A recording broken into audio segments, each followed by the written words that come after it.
Good morning, everybody. My name is Bren Lopez. I am the manager of Children's Book World in Los Angeles, where we celebrate diversity, knowledge, and enrichment. It's a world where every child sees themselves on our bookshelves, and I am so very excited to be here with Joanna Ho.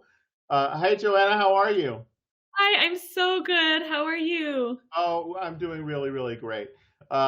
Children's Book World, we are so proud to have your growing collection of books on our shelves. Your newest book is Say My Name with illustrations by Koa Lei. Is that how she pronounces her name? Wale. Uh, Beautiful, gorgeous illustrations, which everybody's going to see in just a moment.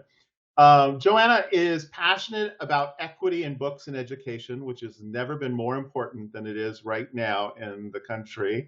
Um, it says that you're currently the vice principal of a high school in the San Francisco Bay Area. Is that true? I was the vice principal of a high school up until the end of 2022. So the Okay. academic year that ended in that summer. So it's been about a year that I Wow. have. How has it been for you since it's like that's a big change. It's been a huge change. So I was writing, and my first book was published. So Isaac Kids in the Corners was published in January of 2021. So I was the vice principal in the middle of the pandemic. So it was just a lot of things happening at one time. And the writing thing took off in a way that I feel like you could only dream about. So it wasn't in the plan. It was like in the dream, but not in the actual life plan to quit my job. But it's been such a gift because I still go back to that school one day a week, so I'm still connected with the students and the community, and I was able to help transition the new vice principal all last year, and I Hmm. worked in the library one day a week. So and then I get to do this and write Yeah. books and visit schools, so it just feels like a gift. Yeah, I bet when you visit schools, you're back in principal mode just a little bit, like author mode mixed with principal mode. It's true. I mean, I worked in high schools, and often when I visit schools for picture books, then it's younger kids, Yeah. and so often I'm sort of like, "Oh, did I choose the wrong age group?" Like, elementary school kids are the best. They're so warm and welcoming and exciting, and they're just so enthusiastic about everything, so I Yeah, love probably a lot fewer rolled eyes when you're it. dealing with High younger schoolers kids. are like impressive. You have to um, really work for it. right. Your books for young readers have included Eyes That Kiss in the Corners, Eyes That Speak to the Stars, One Day, which was your new book about a newborns, and your YA for teens, The Silence That Binds Us. And you have upcoming books, Eyes That Weave the World's Wonders, and On the Tip of a Wave, How Ai Weiwei's Art is Changing the Tide, which we'll talk to you about that later. But right now, we're going to get you started with you telling the kids about Say My Name and showing this amazing book. I'm going to go off here and Hi, let me. everyone. It's such a pleasure to be here with all of you today. I wish I could see you all in person, but this is the next best thing. So I will just share a little bit about the background of Say My Name before we jump into the book and really dive in.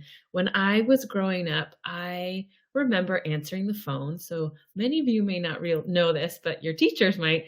We had a landline with a long curly cord that was connected to a wall. So sometimes I would answer the phone when people were looking for my mom. And my mom's name is Wan Ling, and it's so beautiful. And people would call and they would say things like, "Can I speak to Wing Lang or Wang Long?" Or one time even Wendy. And I remember being like, what are they asking for? And I realized, oh, they're asking for my mom. Like they can't Wanling, Wan Ling, and it's like they weren't even trying. So that is the first time I really started to understand there are some names that people won't try to say correctly.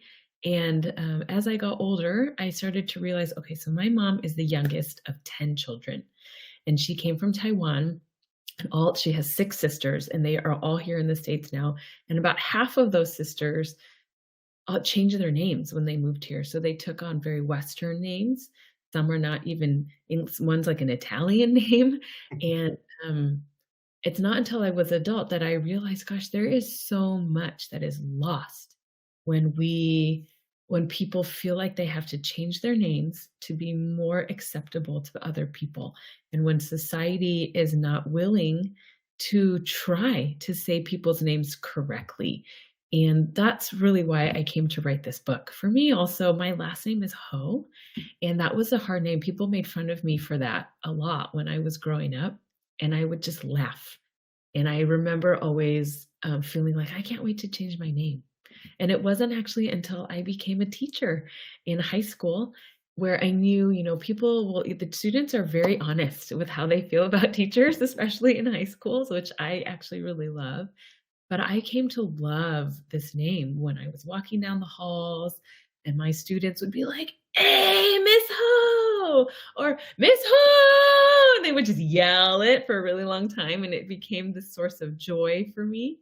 And I came to love that because I knew that it represented this, or it just was a symbol. It was one way that I knew that I had built a community in my school as a classroom teacher. And then when I became an administrator, as an administrator across the school, in my classroom and then in the school, that I had built relationships of love and trust. And that these were relationships that were really beautiful. And so I came to really embrace my name.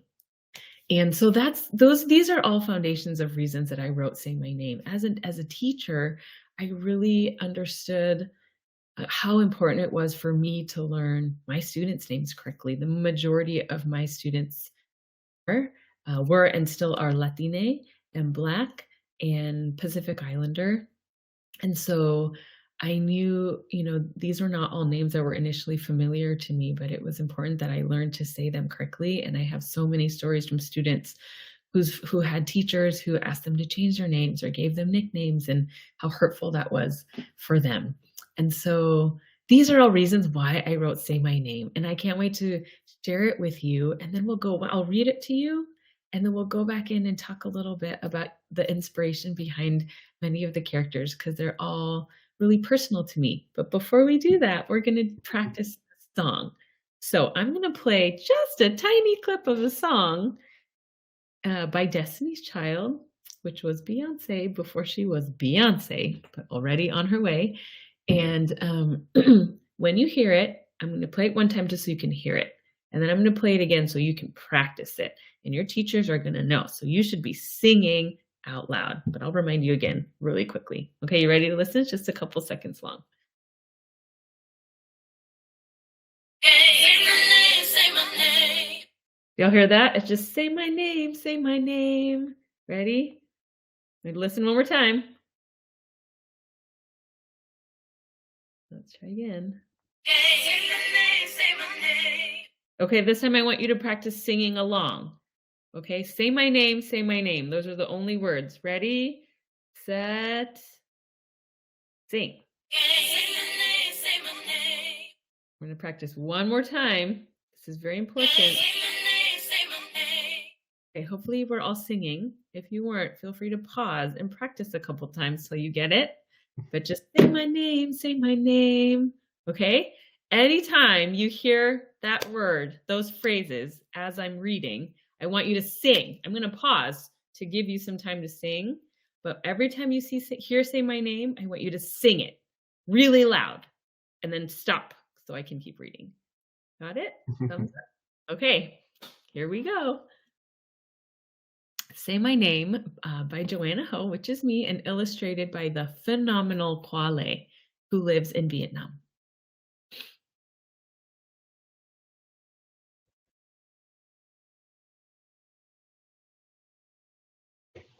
Okay. My name is full of tones and rhythms, melodies and harmonies, chords and cadences. Each syllable, each sound is a building block in an architecture constructed over oceans and across generations. Say my name. I hope you all sung right there. My name is Xiao-Guang. I am the daughter of dynasties. My family flows through me, pulling power from heaven with promises of peace and prosperity.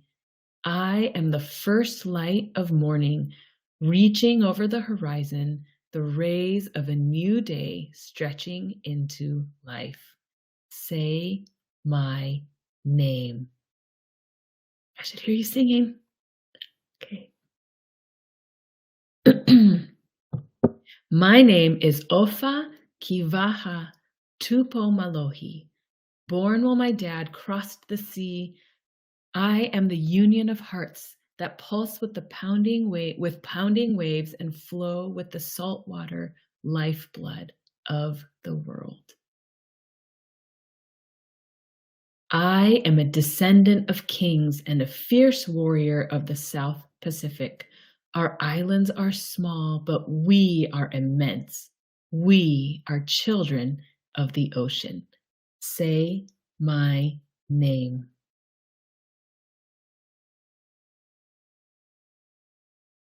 My name is Bijan Hosseini. Once a jewel cradled in my mother's arms, I look to Allah for guidance and walk with angels over my shoulders and prayers to sustain my steps.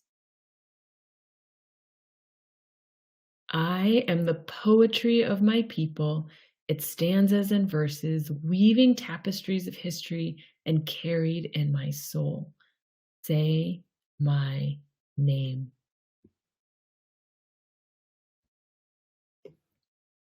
My name is Nizhoni Yazzie. I am Todachini, bitter water, born for Tochoni, big water. My maternal grandfather is Kashka Hadoja, yucca fruits strung out on a line, and my paternal grandfather is Kinyani, towering house people. This is how I am a woman. I live with Hojo, greeting the sun rolling across the sky, running through days, months, years in a universe where I walk in beauty. Say my name. I hope you're singing. My name is Soshi Luna. The power of my people spread through lands touched by the sun before the conquistadores came. My history is as complex and layered as the star-pointed petals of a pale pink dahlia, but I am the moon with strength to pull oceans across earth in tidal waves that shape and shift the future. Say my name. My name is Akosua Acheampong. I am Sunday's child, one who flew into the world on the Lord's day with eyes closed and hands folded. The rhythms of the Atumpan, the Apentema, and the Atoke sing praises through my veins as I dance through a world destined to remember my every step. Say my name. Wrap your tongue around its sounds and memorize its shapes. Say it over and over and over again until its tones and rhythms, its melodies and harmonies, its chords and cadences carve home in your mouth and settle in your spirit. Each syllable, each sound is a building block in an architecture constructed over oceans and across generations. They are pieces laid by those who looked into the heavens and saw me in the stars, who knew me before they knew me and lived that I might be. My name is a window to my world, a door to my destiny, a key to unlock the dreams of my ancestors, the hopes of my family, and the divine that lives within. Say my name. Anything less is not me. The end. And then at the very back, if you read this again, there is a pronunciation guide. And we will right now go over a couple of the things that are shared in here, but we probably won't have time for all of them, but I'm going to give you just a couple tidbits. So if you could go back to the page with Xiao-Guang, we'll just go through each character. Mm-hmm. Thank you so much for flipping the pages for me. No problem. It's such a beautiful book. She did such a great job.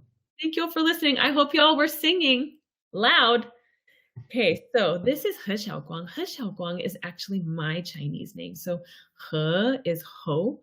Ho is the Cantonese romanization, but I speak Taiwanese, so He is how we pronounce it. Xiao-Guang really is a name that my grandfather on my biological father's side gave me. It is actually a boy's name, so that tells you a little bit about what he had been hoping for. I am the first grandchild on that side of the family, and it means the first light of morning. And so I just love this name so much. I love the meaning. Back when there was AOL Instant Messenger, for teachers might know what that is. That was my name, Sunrise, because was my, the translation. So this is, the page where I get to, for the first time, see my name in print, my Chinese name, which is my middle name, but I never used it for a long time. And even though I felt this like secret pride about it. So it feels so beautiful to be able to see it on a page. If you could go to Ofa, just the first page with her. Can I ask you while we're on this page, Absolutely. what is special about the art? What connects you, your story, and the art that Koa chose to use to illustrate this person? Yeah. What's special? First of all, I think it's gorgeous because I think he's a genius. So I think what I love, if you go through the pages, you'll notice there are several things. So on the first page where you meet each character, each child, you'll see for most spreads, maybe two people. And one is maybe the person who's talking, and one is like an ancestor. So I wanted it to be really clear that these are not necessarily children who are from Taiwan or China or Ghana. Because in our society in the US today, we have children from all over the world. And one thing that sometimes happens is we feel very othered, like we don't belong, or like, where are you really from? And no, I'm really from here. I was born here. So it was important to me that the child speaking was shown in more like just something a kid might wear to school every day here in the States. And that the ancestor is the one that, however that was depicted, in maybe possibly more traditional clothing, because I think sometimes something that happens in books is when we have characters that are not white, they tend to be illustrated or shown in like very ethnic situations or very fantasy ethnic back in the homeland kind of illustration.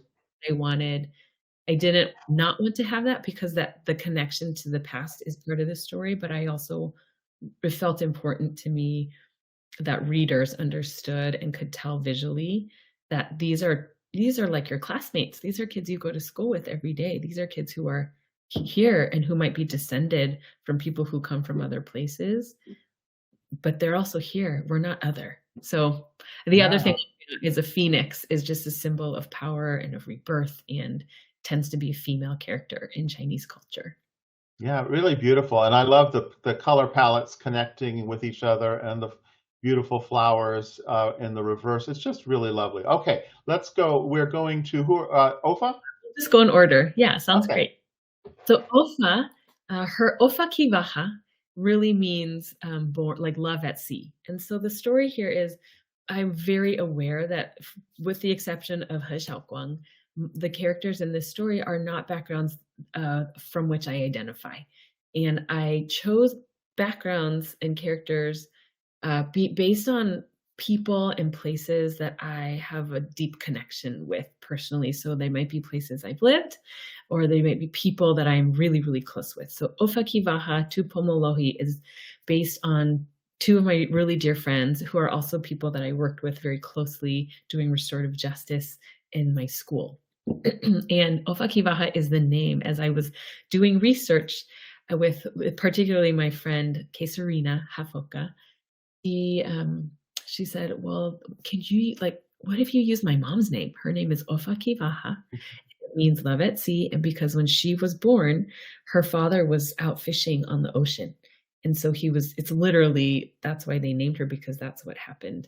And then Tupoumalohi is the last name of another coworker, which just, you can go to the next page, but it explains, and it means a fierce warrior of the South Pacific. And so these were names that were taken from my friends as I was talking with them, for which they were I had a lot of requests. Use this name, use a family member's name, somebody they can see themselves in a book. So that's Ofa. Bijan Hosseini is, if you look at I think the parts that I would want to point out about Bijan's name are actually on the second page. And so he is from a Persian background, which is modern day Iran. And many of the names, Persian names, are taken from poetry. And so it was important to me that the poetry and then the weaving and the Persian carpets are also a really huge part of the culture and the beauty and like storytelling. And so when I was weaving in the meaning of who he is and where his name was from, that is where you can sort of see that on this page.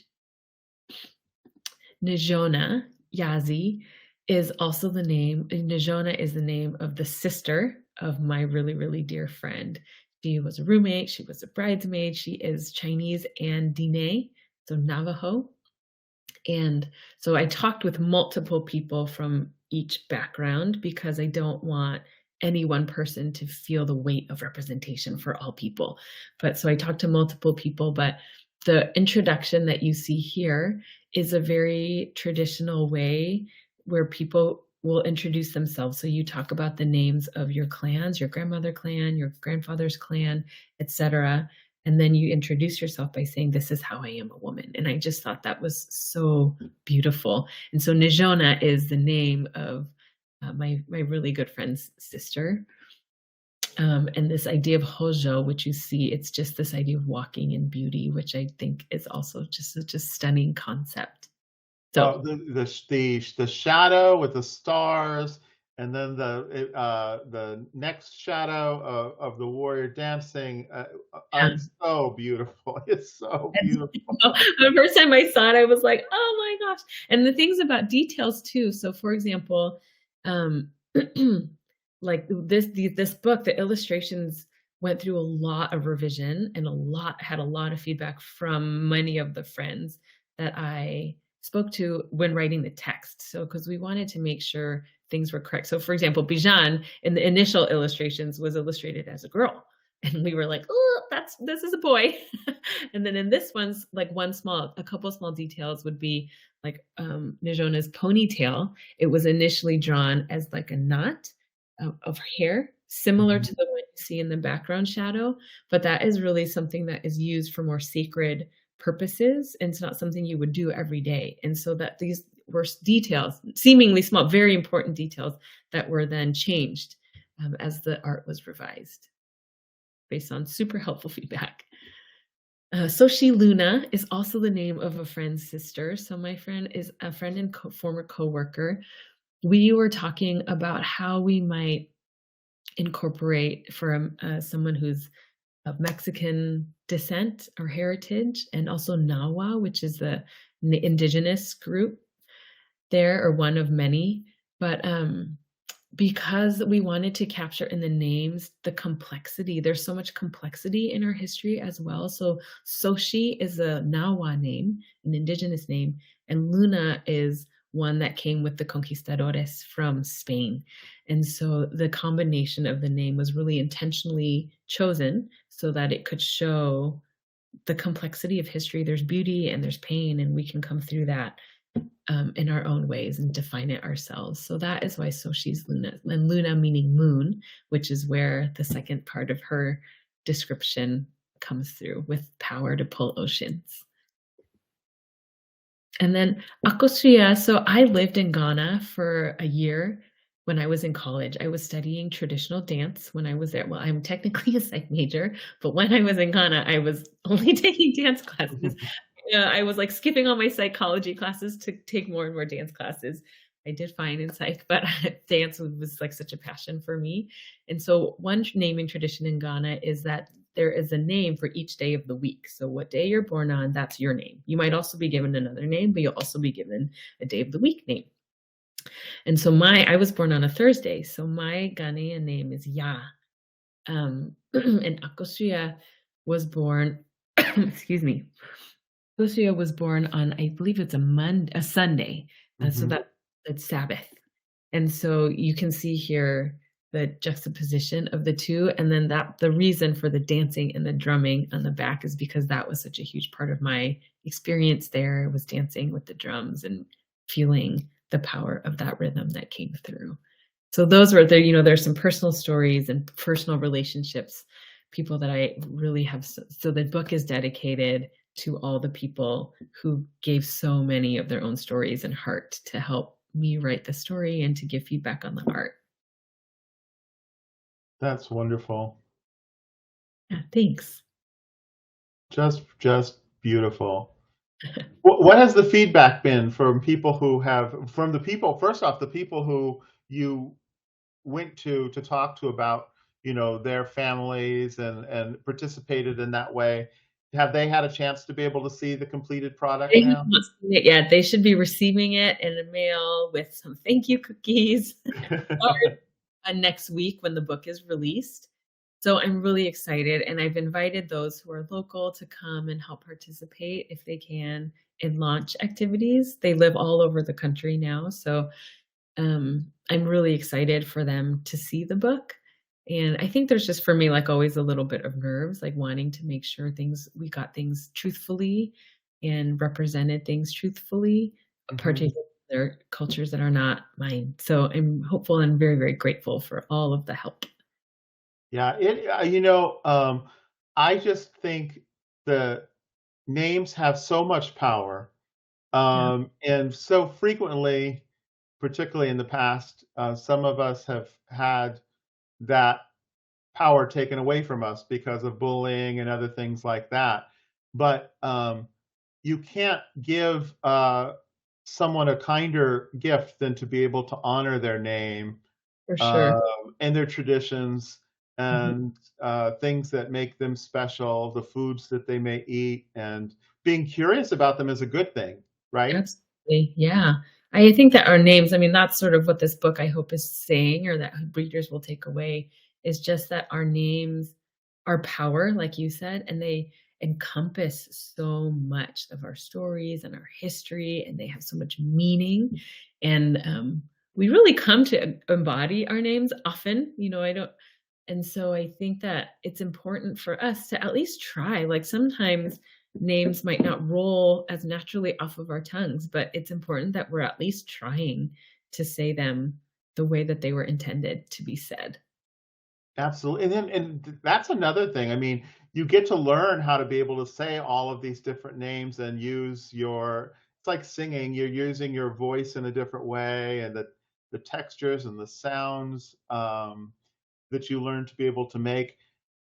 It's also special because some kids don't even have this. They don't even know the tradition or the majesty of their names and where they come from.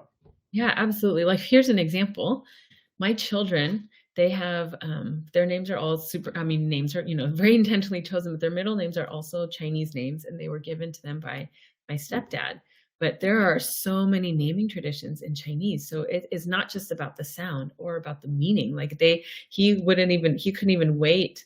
He had to wait until my kids were born to see like what time of day, what day of the month, what time during the year. And then based on that, he had to count. I mean, he would like really took it far into the tradition, but like count how many brush strokes in each Chinese character, and they had to be a certain number for a particular thing based on whatever. And then within each, there's like symbols that make up characters, and he had to make sure, for example, this one has fire, this one has water to counteract this part of the horse. All these things, and then plus the meaning all ties together. And he intentionally chose names that also connect to my name, which means the, first light of morning. So there's just so much intentionality behind the way that we choose our names, whatever our naming traditions are.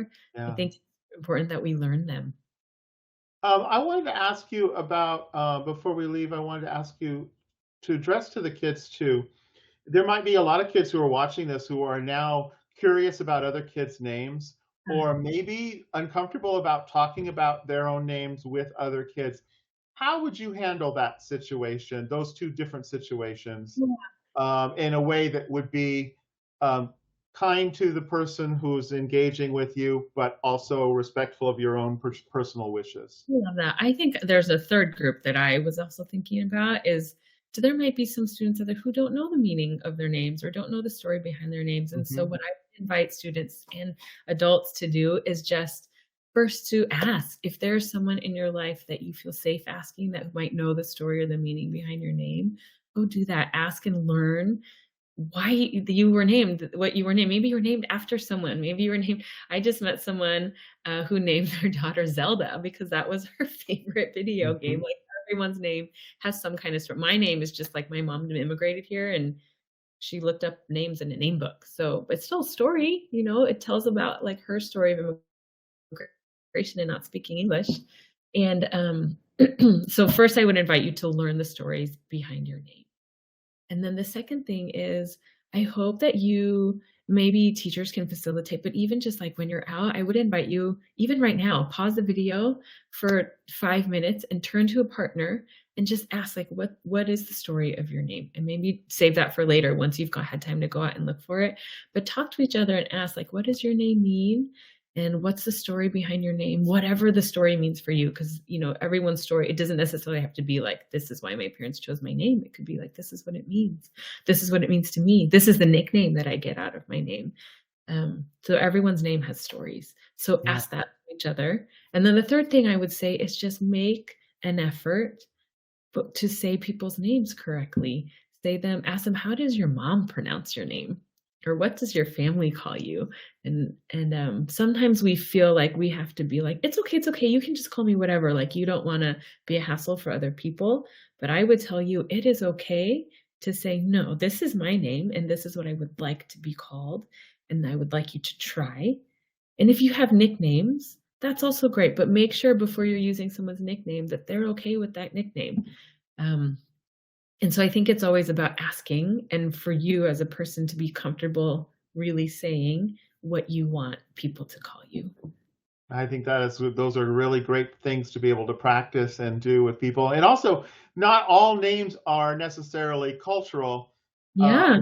So your name could be Amber, and there's a whole history to what the word amber means, or whatever. You know, it could be just a word that has roots in something else.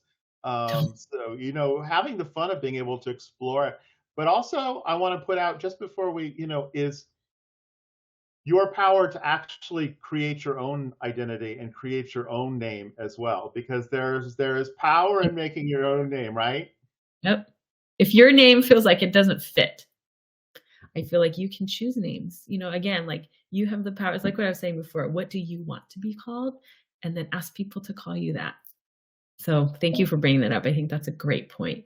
Yeah, I think so too. So, well, this is wonderful. So, when you're going out to your school visits, are there other things that kids ask about when you're talking about? Maybe not this book, but your other books. I think kids often ask about the illustrations. They Hmm. ask how long things take me. This one I can say took a long time because I couldn't write the draft without having first interviewed a lot of people and then writing the draft and then interviewing again and then sharing the draft with different friends and then asking for feedback and then incorporating feedback and then showing them again and going lots of rounds. So it's just took a lot of time. And then the same with the art. Artists and illustrators don't usually communicate. So I did not talk to Kwa at all in this whole process. But when I see sketches, I could point out things like this character is misgendered, you Hmm. know, these details are incorrect. Like even things like, hey, you drew furry things popping out of Akosua's hair, and like it's important that she has clean edges. So details. So I was able to give a lot of feedback, and then they also asked for feedback from lots of different people, including folks that helped me write the manuscript, you know, and gave a lot of feedback on the manuscript. So that was a process that took a lot of time, which actually delayed the printing so long, in fact, that it delayed the printing and it had to be rushed at the end. So Yeah. that's something I think is really beautiful about picture books is not knowing, not having a voice in what illustrations should be. Because then when I see them, it's always like, oh, that's amazing. Well, this is one of them too. Now, when you're writing, is there certain things that do you like to have music? Do you like certain foods to be nearby? What is that part of the Agree. process? I'm just like happy to be writing, truly. So I like it to be silent. But when I'm in my car, I often will listen to music. Like if I'm in the car alone, that's often a space where if I'm on a long drive, I'll like think through a lot of stories and work through stuff in my head. And then I like music. When I'm writing though, it's just dead. It could be silent for like 10 straight hours. I'm just typing all the food, any food. Yeah, I'm just any food. Yeah. Did music help you in this particular one to be able to get you in the idea of the different characters? Because each music of those characters I could think be less quite different. in this one, actually, except for in the Ghanaian character where I just like the drumming, traditional Hmm. drumming, beautiful thing for me. But I think that because I had already a very strong emotional feeling of what I wanted to convey, the music didn't necessarily, wasn't as necessary. Like, for example, when I wrote my novel, there was a song I would listen to and it would just make me cry every time. Sometimes listen to it and then I'd be like, oh, and then I'd like write while I was crying. And so that I think in those situations, it helps me understand the feelings I'm trying to convey. But in this book, because I've lived it so much, I already had a strong idea. Yeah. Books that make you cry and music that makes you cry is called therapy. That's like a great thing. Everybody you totally feel comfortable crying when you hear a song or reading a All the book. time. Absolutely. Well, we're super excited that you shared this with us, Joanna. And what books do we have coming out? Can you tell us a little bit about your books coming out next year? Sure. Yeah. I have another book out this fall. It's called On the Tip of a Wave. It's the story of a Chinese artist activist named Ai Weiwei and his work specifically focused on raising awareness about the worldwide refugee crisis. So that is out on October 31st, which is Halloween. And then next January, the third book in the Eyes series is coming out. It's called Eyes That Weave the World's Wonders.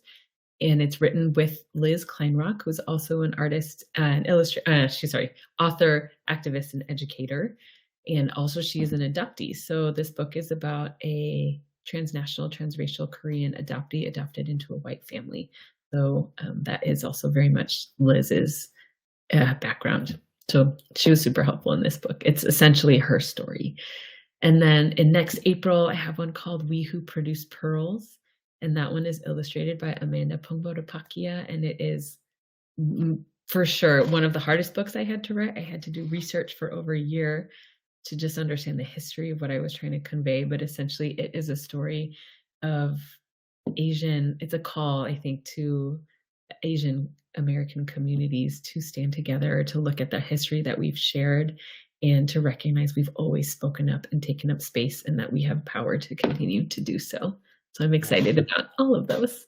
Well, I really appreciate you taking up space and providing space for so many people everywhere to be able to see themselves in the world, in their classroom, on their library shelves, and bookstore shelves. That is a beautiful, powerful, impactful thing that you do. And you're a great principal, but we love you being a children's book author. Thank you so much. Well, it's right back at you. I feel like this is a dream. You creating the literal space for books to take up space and to have them so many face out in your store. And to everyone listening, thank you for reading. We wouldn't be able to do any of these things without you. So thank you for what you do too. Thanks, Joanna. This has been wonderful. Everybody, I hope you enjoyed this. Many more other events coming up soon. And we'll talk to your teachers about maybe some other projects or plans that you can do in association with this. I think some detective work to uncover things about other people's names in your classroom could be a really fun project to do. So, all right, Joanna, we will talk to you later. Bye-bye. Bye.